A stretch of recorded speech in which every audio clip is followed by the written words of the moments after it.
You guys hear me? Yeah. Yes. Well, my internet must have been having a 7 p.m. break or something. I was on a meeting last night and they kept saying I was unstable. So, Well, and In what sense? it was my high school classmates and they believed it. Great. I think we've got a bit of a slim crowd. I've had a couple people have to cancel here last minute, so we can just go ahead and jump in. Did you see sorry, about Zach? What's that? Did you see Zach's email? If he sent it after 5:30, I did not see it. Oh, I think he did. His wife just had their baby a few awesome. weeks early. And there are a few complications with his wife. The baby seems to be doing okay, but she's in NICU. Got it.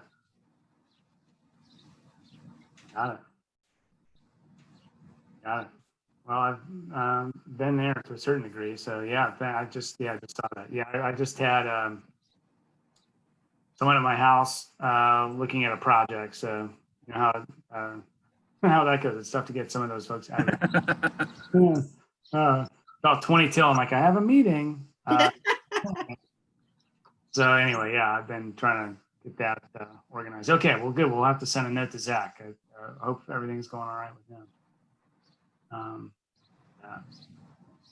And I know Kendra can't join us either. So in any case, I think I invited David tonight, and I've got a few pictures here. I'll share a screen, and David, I thought you could sort of kick us off. You must be back by your garage. That looks a lot like my garage. I am. Yeah, this is the back of my garage.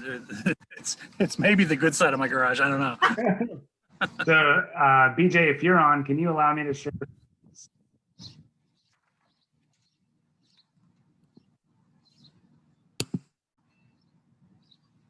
I might need to somehow reach BJ here.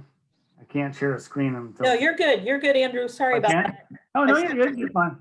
You're good to go, Andrew. Sorry about that. No, no worries. I'll pull it up.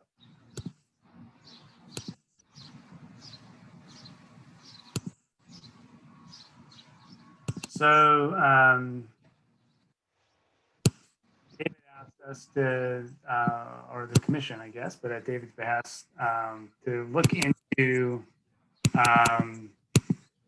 the 5G. And I don't know what the rollout is. Maybe David, you have an idea, but southern parts of Clintonville, sort of my neighborhood, so I guess Weber and South got 5G put in this winter.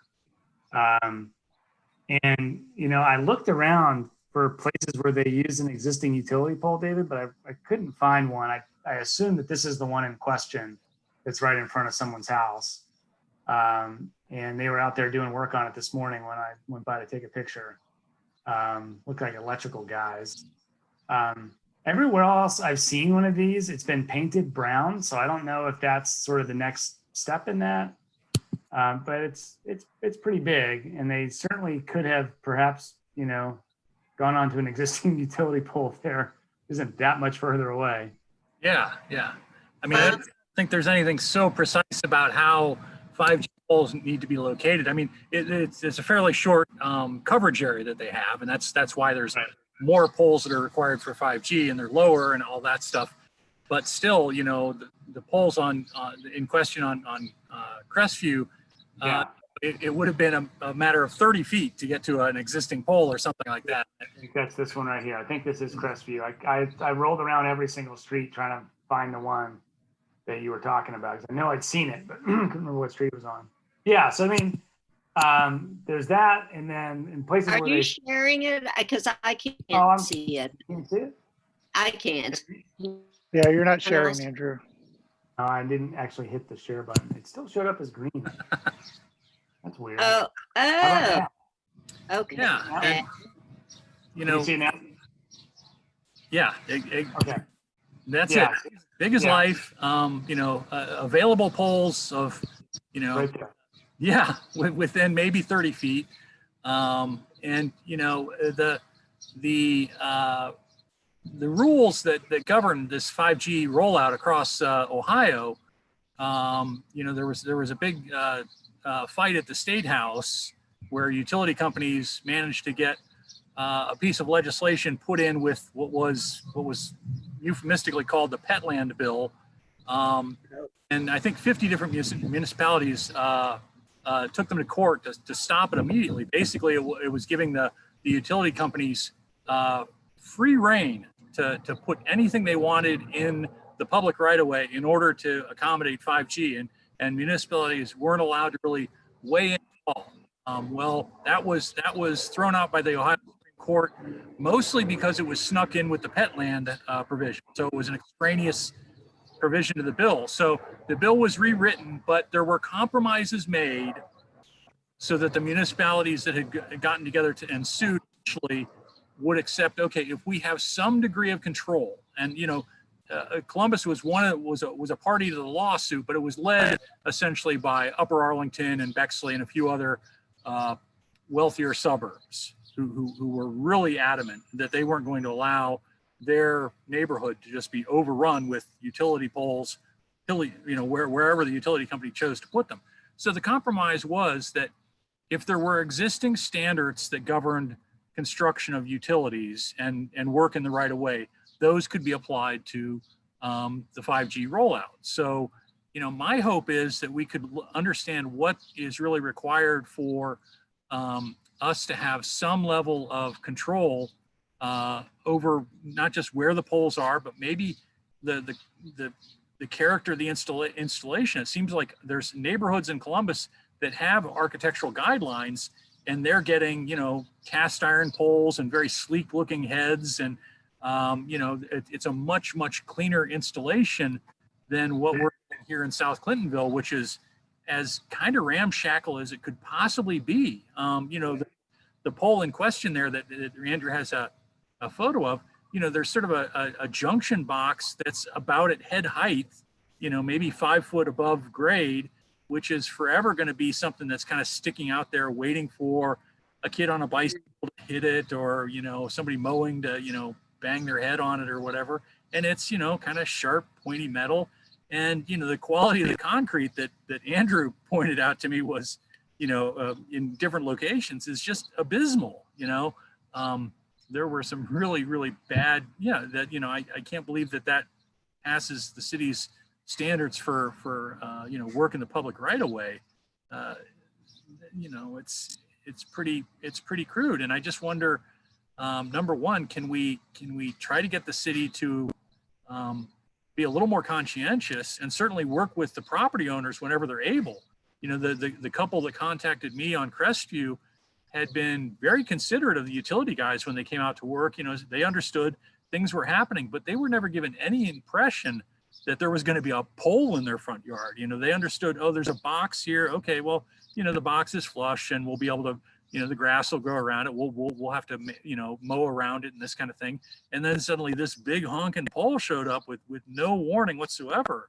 It seems to me like wherever possible, could these poles be centered between people's homes so they're not right in front of somebody's house? There could be a few minor considerations that it just seems to me like, it's like the Wild West. Whatever these utility companies want to do, boom, they're just doing it. So David, do you have examples from other neighborhoods? I know I've seen ones in New Albany.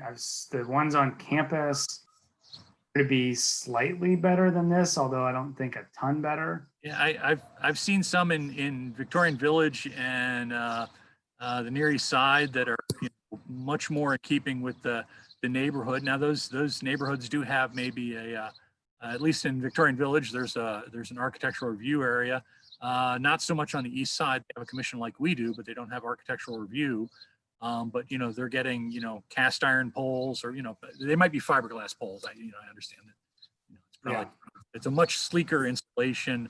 And do you have pictures of any of that? I can get some together. Yeah, I guess I have some that I could share, and maybe we could sort of see what happens. So I'm hoping that maybe you know, the planning committee could help us with a little bit of research as to really what are the guidelines that the city has to live with, and then can they be more effectively addressed in our neighborhood? You know, can we somehow Mhm. the more egregious things to not happen and live with the things that we have to live with, I guess. Yeah, I had seen the Petland bill and didn't realize that anything had happened after that. So I haven't looked at that. What's the address of that on Crestview? Oh, Or between, is it closer to High or no, I'm sure I could see it if I just drive bound. it's closer to Indianola, I'd say. I can get you the address. I don't. Okay, because I went looking, This is I west went of, looking once, west but of, it was close to Calumet. yeah, this is west of what? West of Calumet. Yeah. West. Between Calumet and Someone had Indianola. told me that there was something right at the corner or something, and I couldn't figure out what they were talking about. But I'll look at this. Yeah, I can't see the house number there, but yeah, this is probably in the second block up from High Street. Okay. Hey, guys, this is BJ, and I promise not to participate. I'm just. Oh, you can. But, Fine. You but can I wanted- participate. Well, but I wanted to let you know, remember when I established that, that telephone number for the CAC? Someone did actually call in about a location on Indianola over the weekend. And I just forwarded you the email from Eric, left his telephone number, and he also sent pictures. So that's at the northeast corner of Indianola and Tibbet. Oh, okay. Okay, so there's another Right. bad example of really shoddy results. So, okay, I just wanted to offer that. Okay, no, thanks. That's good to know. I mean, Andrew, I'll try to get the photos of the installations in other neighborhoods that certainly to my mind are much nicer, much more aesthetically pleasing, and I'll try to document some of these kind of terrible examples that have rolled out here in our neighborhood.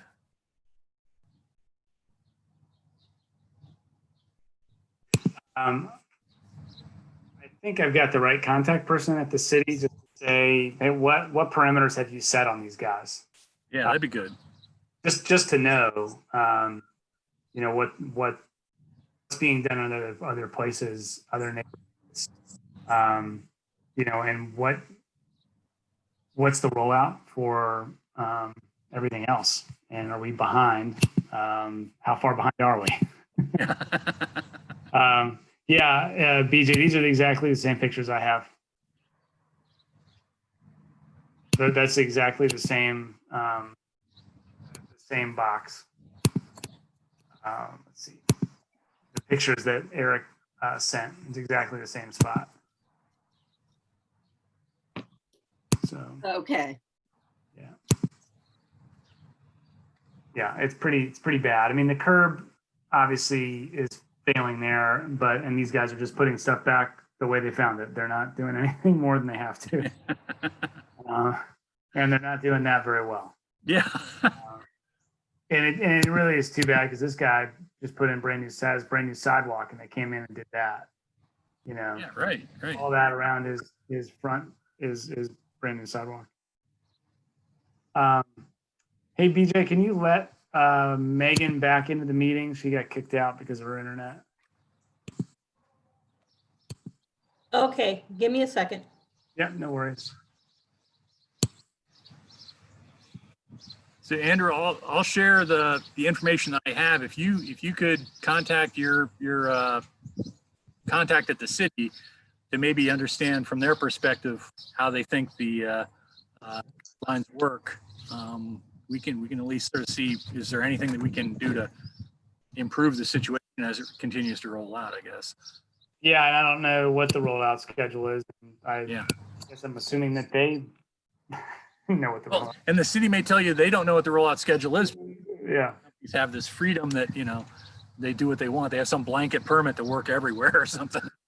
Yeah, right. Okay.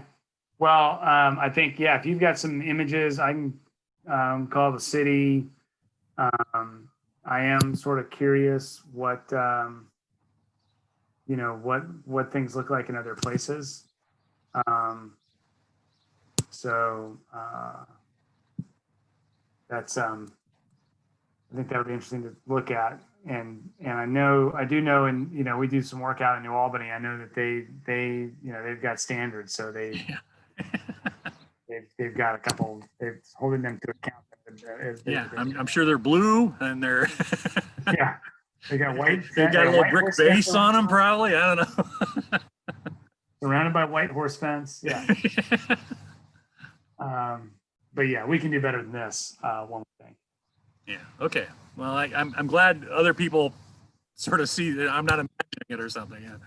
No, not at all. I mean, it was interesting because this concrete stuff had been just, I mean, they only recently did this. So there's a giant for months.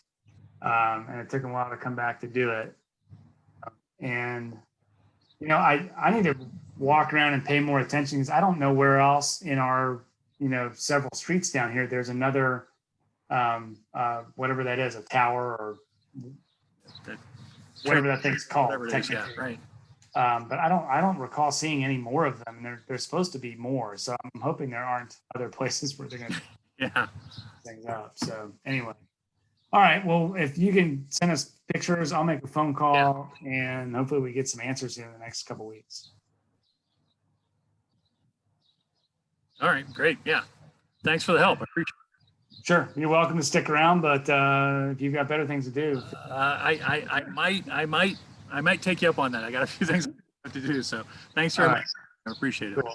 Thanks, David. Thanks.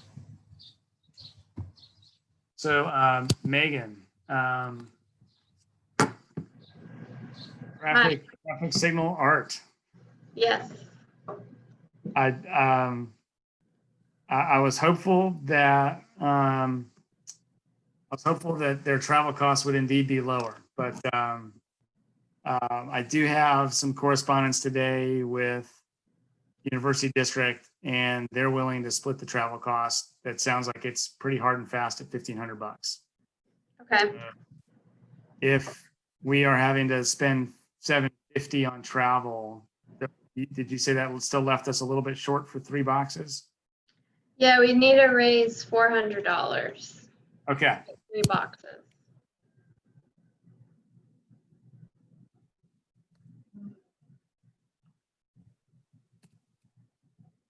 So Matt was basically saying from the University District, what I'm going to do after this, Megan, is put you in touch with him so you guys can coordinate, because it's Okay.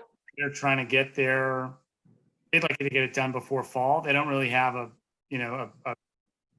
deadline. Okay. So I think yeah, they'd like to get it done before fall. So I don't know what the lead time is with the installer. Probably worth asking that question. Like, do they need a 8-week lead time?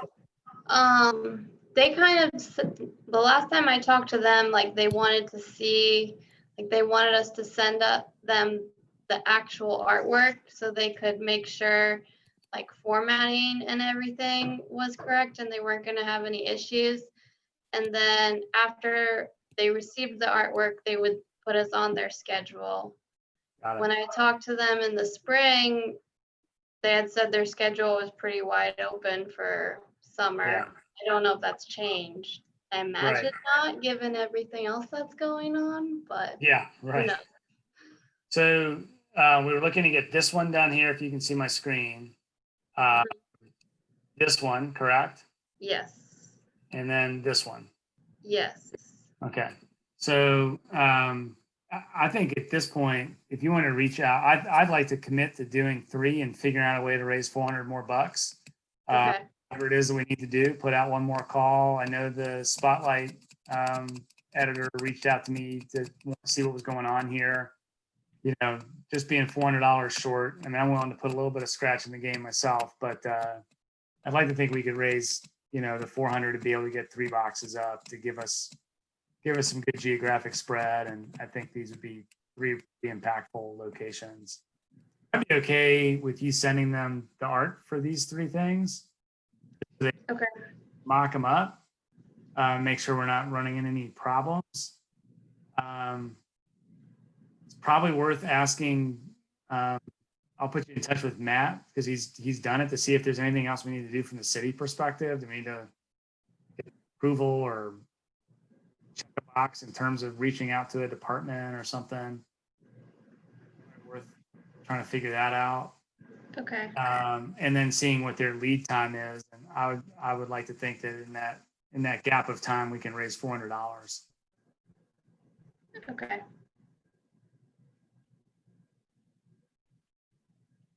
But I'm thinking could use these 3 images and reach out to Spotlight and get a story put in. BJ, I don't know if you have any other ideas about a way to just sort of make the pitch one more time, just to raise a couple hundred more bucks. Yeah, we could definitely reach out to our tech and PR chair, Ty, and have him do some social media Yeah, tweets and Facebook posts. I'd be happy to share too. cool. Let's call it $300 because I'm going to throw in at least another 100. So let's just say we got to raise $300. I'll make Thank that. you. I will commit to that right now. I mean, it is a 501c3, correct? Yes, it is. So if I pitch in a few more dollars, there's another tax deduction for me. So Correct. I could always use more tax deductions. But I It's love tax the idea I love the idea of a press release, some social media spotlight. We have these images now that show where they would go.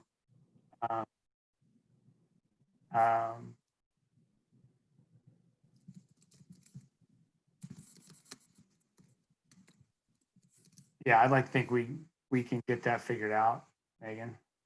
Okay, yeah, I can talk to Spotlight.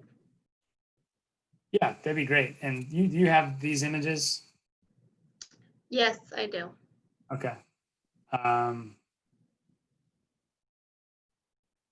I'll put you in touch with Matt.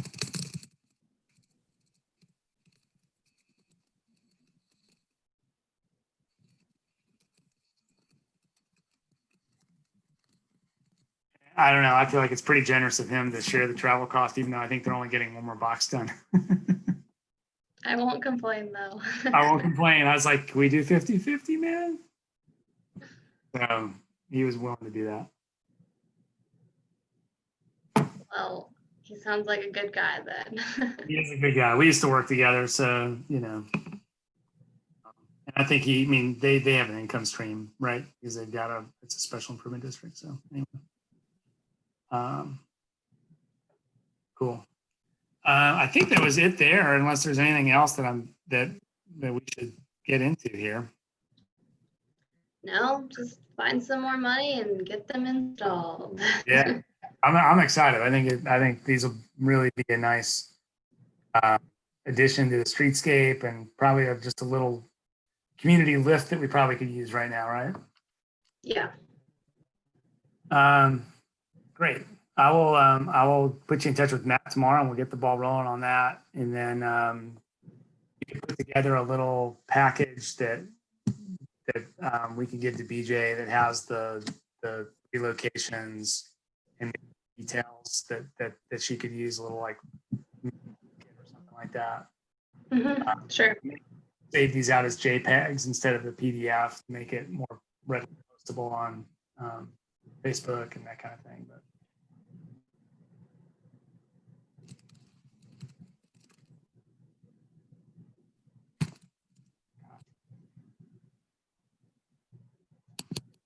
close to getting that going. That's exciting. And then probably Megan, get with Mike and just verify that, you know, got a schedule like, hey, these are going to go in August 15th. We need the money by, by 7th or whatever it is, right? Yeah. Just so he's ready to cut a check as well. Okay. Awesome. Long time coming. I know.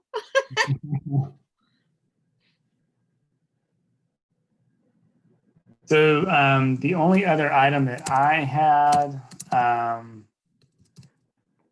was just an update on. I think we talked about this last time. I'm gonna pull it up.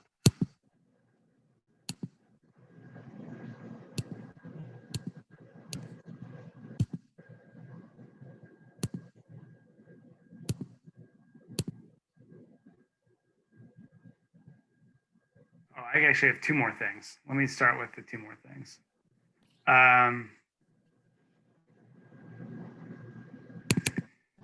So I'm going to send this out to everybody. This is, if you remember, we talked last time about the mobility plan and just things that either have been implemented, we put them in there 5 years ago, do they still make sense, that kind of thing. So I went through and I'll send an email that has this sort of explained, but I'll send it to everybody. So I sort of went back through and checked off the things that we've actually accomplished, that we've done. There's a couple things I've got some question marks on. And getting an update from the city on things like the sidewalks in Indianola that they talked about putting in. But generally speaking, on the things that we had on our list from URF in 2012 and 2015, largely done. And then we had a sort of brainstormed other list. And so I've gone in and just put little marks next to each one, sort of my recollection and things that we might want to review as a committee. So U stands for update, and something like medians, the city has a policy that they're pretty much sticking to, and there's not a whole lot of wiggle room in it, but locations I think that are still in play for us are not the ones that we have listed here. So that's why it says U. Question mark on whether we can do some of these crosswalks. So again, something to investigate. Check marks next to things that have largely been done. So the on-street parking from Cook to Acton, it doesn't go all the way to Acton, but it goes all the way to sort of Rusty Bucket. So I would argue that that's pretty much done. And then there's just things that I put under R for review, and U for update. So, there's certain things like Indianola, almost all the things on Indianola are things that I think are in progress to be looked at, especially the southern part of Indianola, south of North Broadway. And then there's just things like, that aren't relevant anymore, that don't make any sense, or they were taken care of as part of the bikeway project.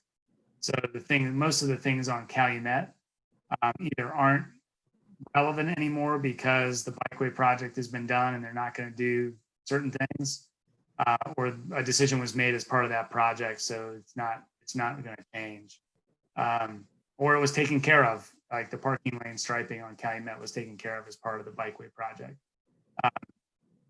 So that was sort of my methodology on that. I'll send this in an email around and just want to get people's take on what their thoughts are and be sort of prepared to discuss this at our next meeting. There's certain things I've sort of X'd out because we've made certain decisions or blueprints doing things, and for example, all the east-west streets talked about stormwater stuff. Blueprint's pretty much doing that. There's not going to be more added because we have it on this list. So I think those make sense to take off.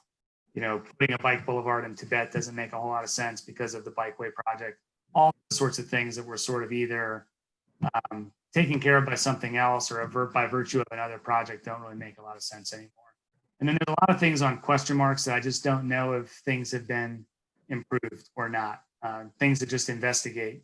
And a lot of that's on stuff that's north of Henderson that I'm not up there all the time, so I don't really know it very well. So there's just a few things that I've got question marks next to. So if we could sort of all collectively look at this together, I think there's still some things to sort of fight and battle, and there's some things to add to it as well. I know we had talked about various things for the next round of URF as that comes together that we would add to that as well. So I'll pass this around and we can have a more detailed conversation next time. But I thought it'd be worth to just go ahead and update it because there's a lot of stuff in here that's kind of out of date at this point. And then we can talk about if it's worth sort of reopening this up to a larger community conversation, or are there things now that, you know, we might add. If you remember, a lot of this input came from the URF survey that the city did, and it also came from a community meeting that we did December of 2013, I believe. So it may be time to update it a little bit, right? It's been almost 7 years, 6.5 years. Doesn't seem like it's been that long, but. No, it doesn't. I think I might still have those rolled up drawings Yeah. in the basement somewhere, if I'm honest. So if that makes sense to you all, I'd want to at least walk through that before I send something out that had a goofy explanation on email.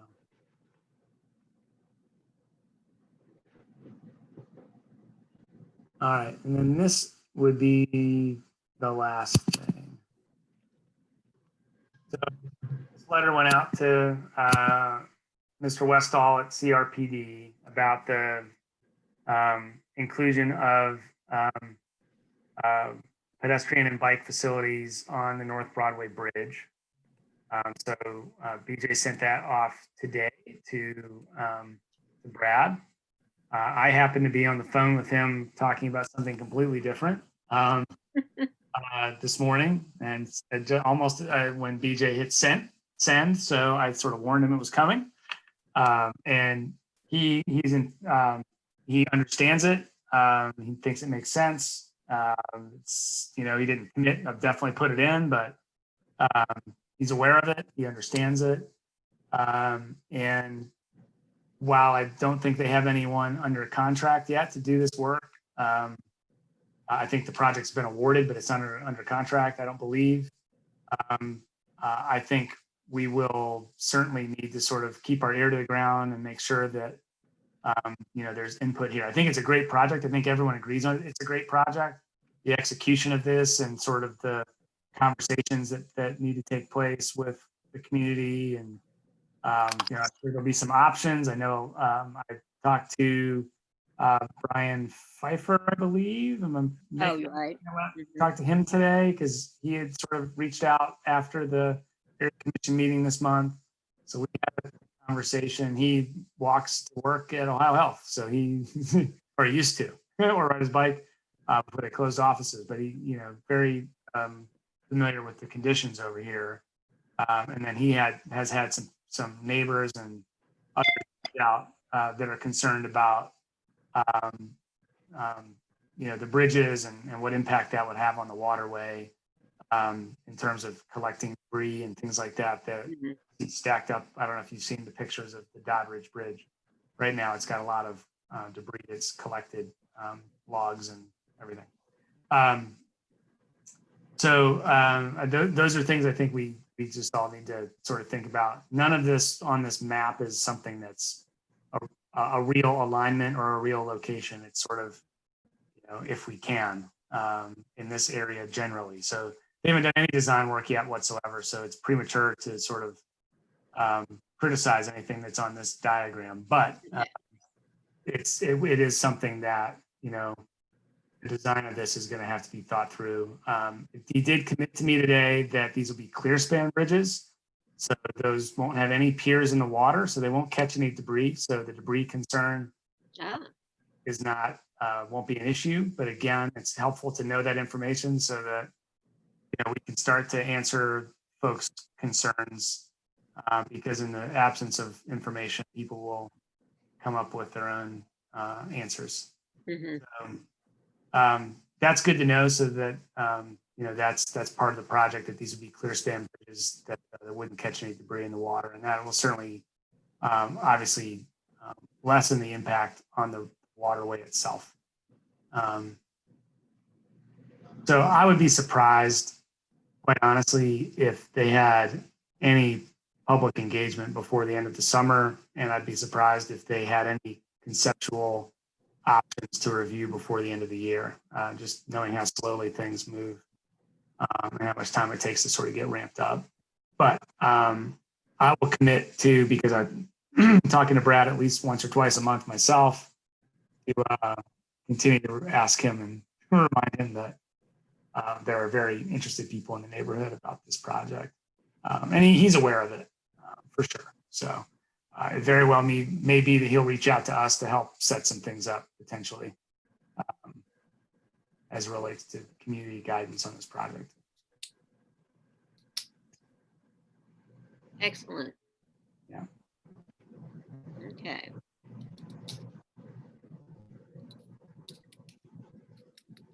I think it'll be pretty exciting.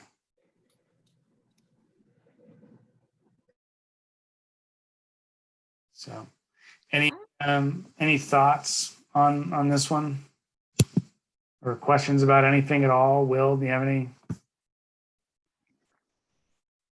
No, it looks, well, except for crossing pedestrians by freeway entrance ramps and Right. bikes. That's ridiculous.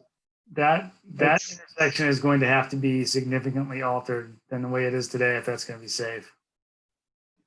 I'm not confident the city knows how or is willing to do it. Yeah. But it's much worse than the Broadway crossing as it is, Hmm. because you have freeway entrance ramps. The Broadway crossing is relatively safe now. Yeah. So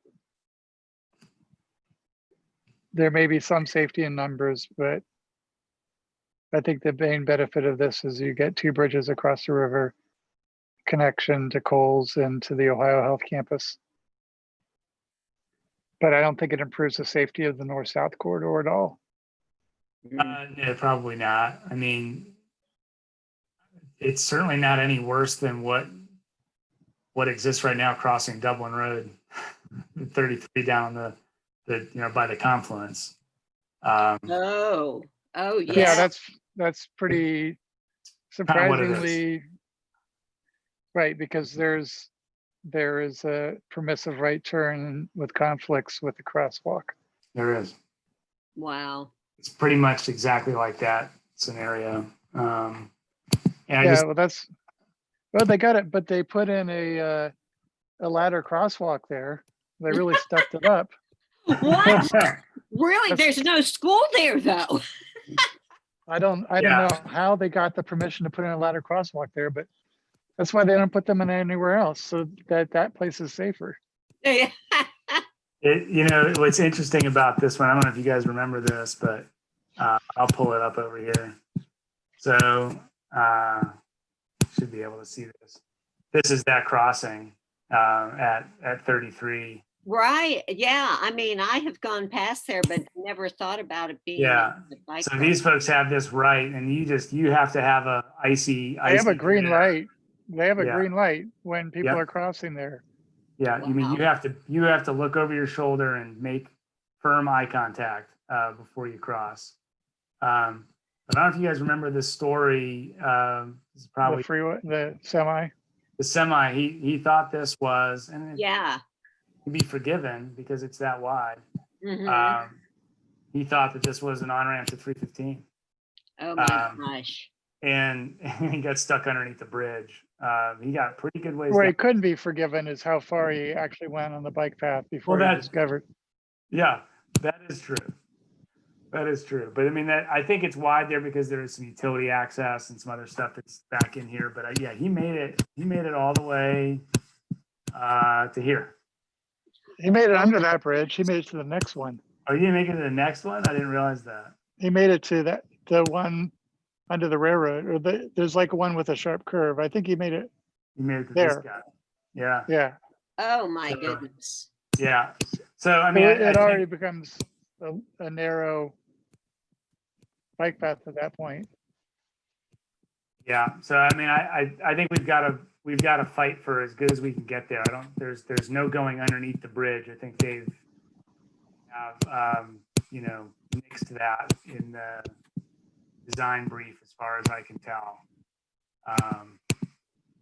So this is still old, but on the street I think it's Yeah, I mean, they've got to make some pretty significant adjustments here, I think, to make that. Or they could have different signal faces. Exactly. Yeah, a bike only phase. It's going to have something. So I think we need to sort of gear up to fight for that. And again, that'd be the benefit of updating our mobility plan to put in things that are,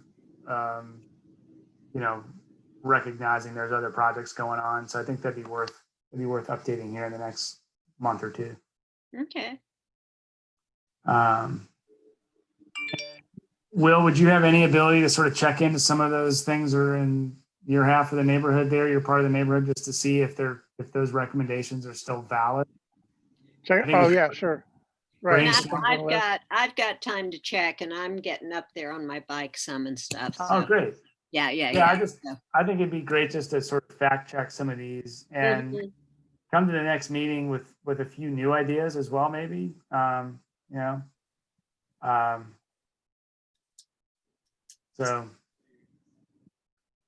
that was everything I had today.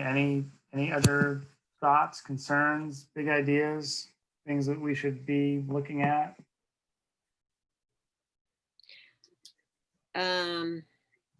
No, I don't think so. They started patching some stuff over at Woodbine and Midgard, and they're rebuilding the streets in August and September, but Brynhild is so bad that, I mean, you could barely see the street. It was mostly holes. And so they're doing some interim patching, I guess it would be called. And they did get a rough road sign up at each end of Brynhild, which was good. But They should take the road out of that sign. Yeah, I'm not. There's no road left there. Isn't that the truth?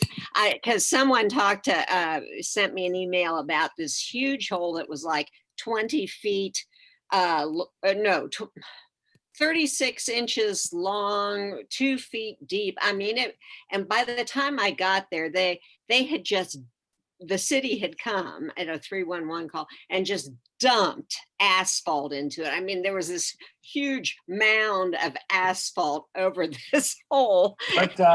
What street is that again, you said? Brynhild. It's this little teeny street off of Woodbine. Yeah. Got it. Yeah.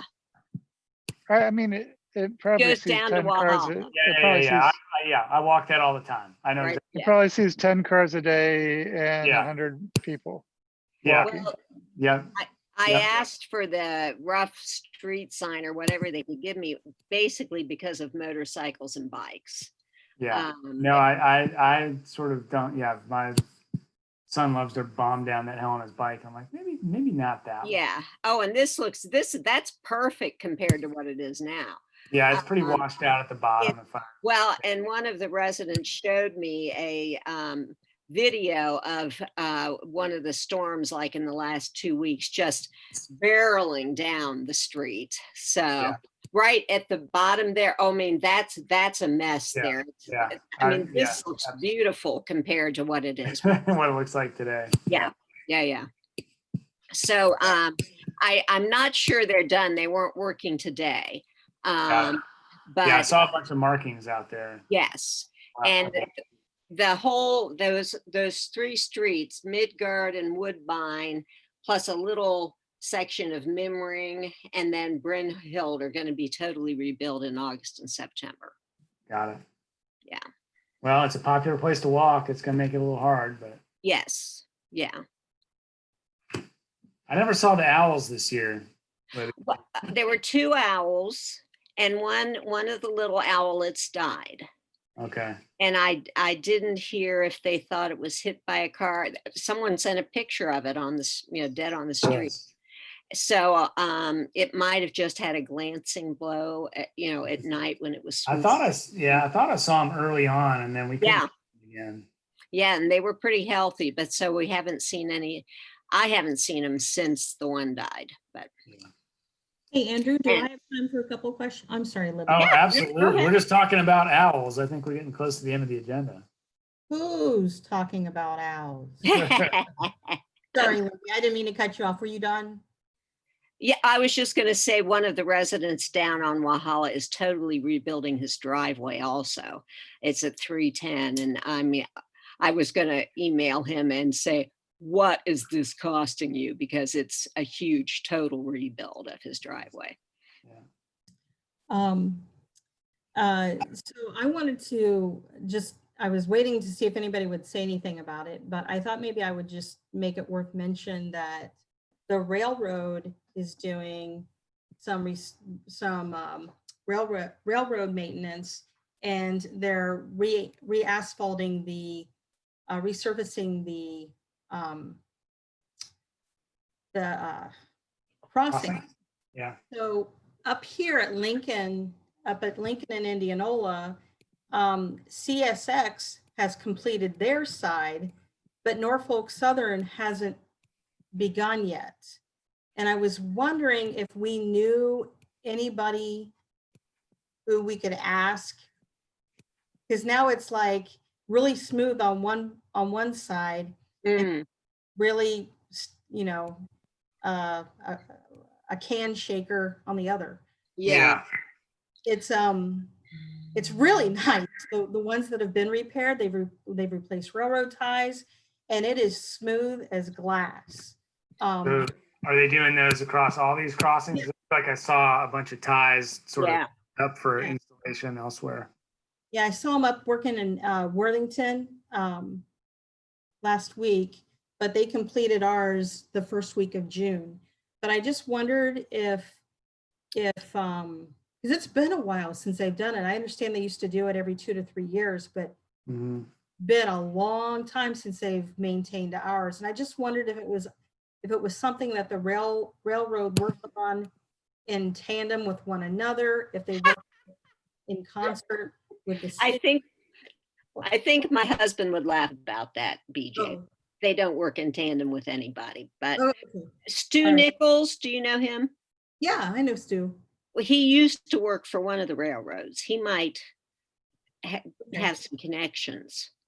Well, I just was curious because they still have a big stockpile Right. of new railroad ties, and one side is done. And I just wondered if it was like a maintenance, like a shared maintenance agreement or something that they would do together. That's all.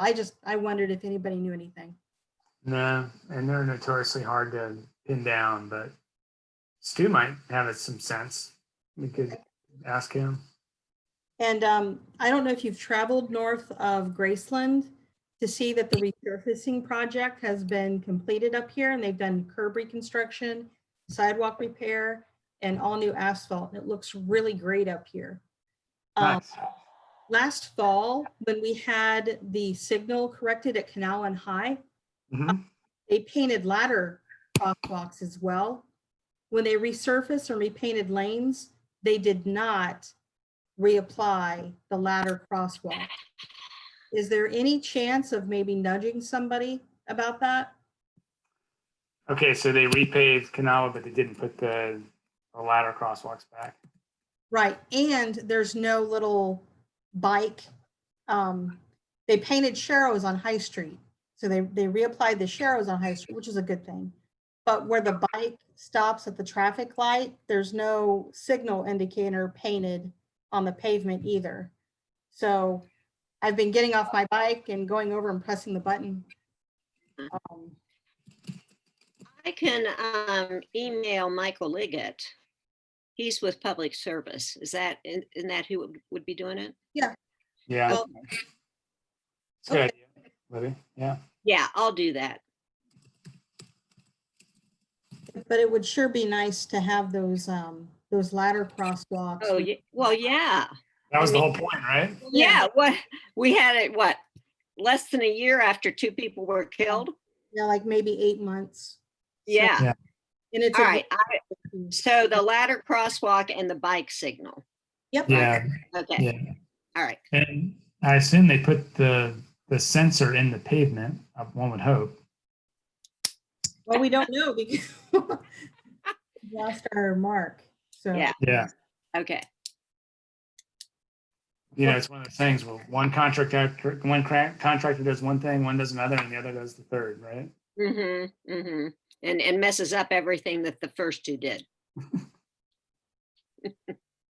Yeah. Okay, No, that's great.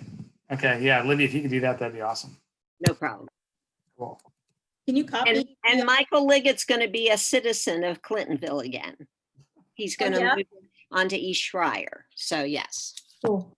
Yeah.